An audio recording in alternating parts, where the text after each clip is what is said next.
And this evening, our attention is on sanitation. Now, the Odo River and Odo Drain near Circle, a suburb of Accra, remains untidy even after it was desilted a few months ago. Residents lamented heaps of rubbish kept on the shoulders of the drain are occasionally washed into the drain. Silt has settled back into the Odo Drain, with a strong stench emanating from stagnant water few months after desilting. Plastic bags are common amongst heaps of refuse dumped here. Right on the shoulders of the drainage are packed heaps of uncollected rubbish. These are washed back into the drain whenever it rains. Right across the drain is an adjoining gutter linking to the Odo. It is dominated by plastic waste. Residents allege passerbys often throw rubbish into the drain. If it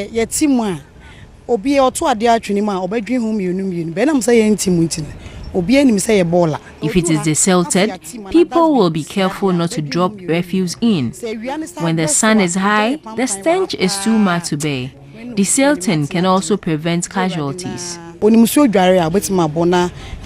They have been going about their normal businesses, wondering when the Odo will be desilted again.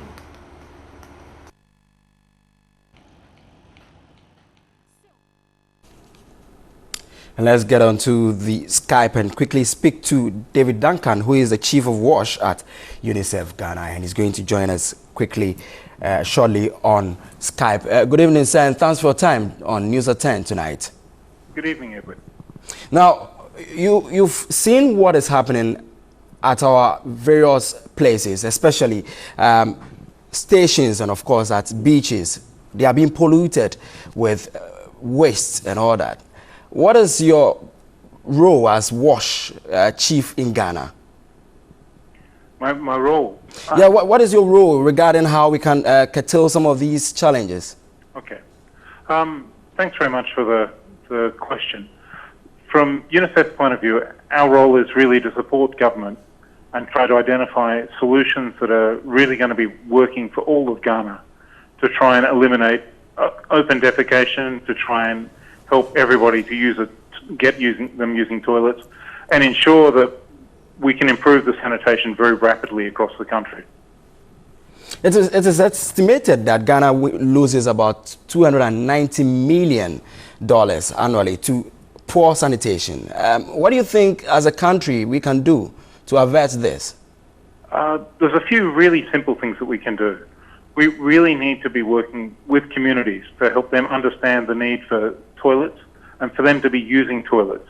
And if we're able to do that, I think we could dramatically improve the life of every Ghanaian, and we could dramatically reduce the cost that sanitation is costing the country at the moment.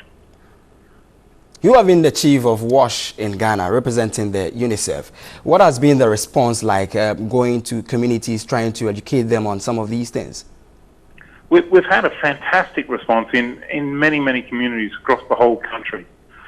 We've seen communities in as little as 6 weeks to 2 months completely change the way that they're actually doing things. Move from defecating in the open, going in the bush or free range in urban areas, to deciding, no, I really want to be using a toilet, and then taking it on themselves to work out, how do I build that toilet? How do I make that work for me? And we've seen whole communities in as little as I said, 6 weeks to 2 months, completely change, adopt and start using toilets. November 19th, exactly a week from today, we are going to observe World Toilet Day. What are programs you've lined up as WASH executive to sensitize people, especially as we mark in the day? We've got numerous programs that are going on. I mean, from UNICEF's perspective, we support the government. So government actually has a range of programs happening throughout the week next week. There's some simple things that UNICEF's also doing to support that.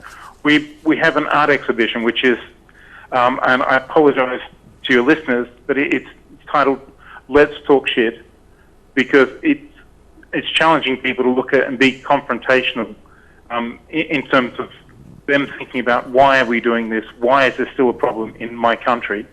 And that's an art exhibition which is going to be in Ashaiman and in Jamestown and other places throughout the city. we're helping government get into some of the key areas that we really need to change things, both in urban areas and rural areas in the country, to try and get the message out to the communities that, yeah, we really need to change this. And it's underpinning cholera, it's underpinning from diarrhea alone in Ghana. Every year we see 3,600 children die from diarrhea. So it's trying to get people to understand that we really need to change collectively, rapidly.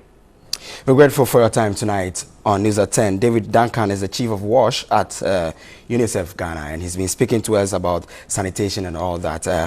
That is how we wrap up Big One.